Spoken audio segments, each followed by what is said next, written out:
સમાચાર સુરતમાંથી કે જ્યાં સીઆર પાટીલની હાજરીમાં આપ નેતાઓએ કેસરિયા કર્યા। ભાજપમાં જોડાયા આપ નેતા ધાર્મિક માલવીયા અને અલ્પેશ કથિરિયા। બંને નેતાઓ સાથે 200થી વધુ આગેવાનોએ પણ કેસરિયા કર્યા। આમ આદમી પાર્ટીમાંથી લડ્યા હતા વિધાનસભા ચૂંટણી। ગત 18 એપ્રિલે આમ આદમી પાર્ટીમાંથી રાજીનામું આપ્યું હતું।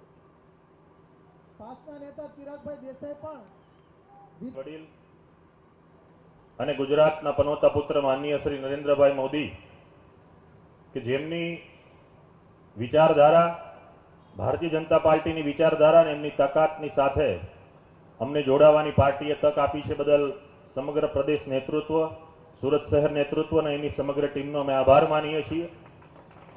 જ્યાંથી આમ ગણો તો અમારો ઉદ્ભવ થયો હતો એવા આ સરદાર ચોક માનગઢથી આજે ફરી એક નવી શરૂઆત સાથે આ રાષ્ટ્રહિતની લડાઈની અંદર અમે સાથી બનવા માટે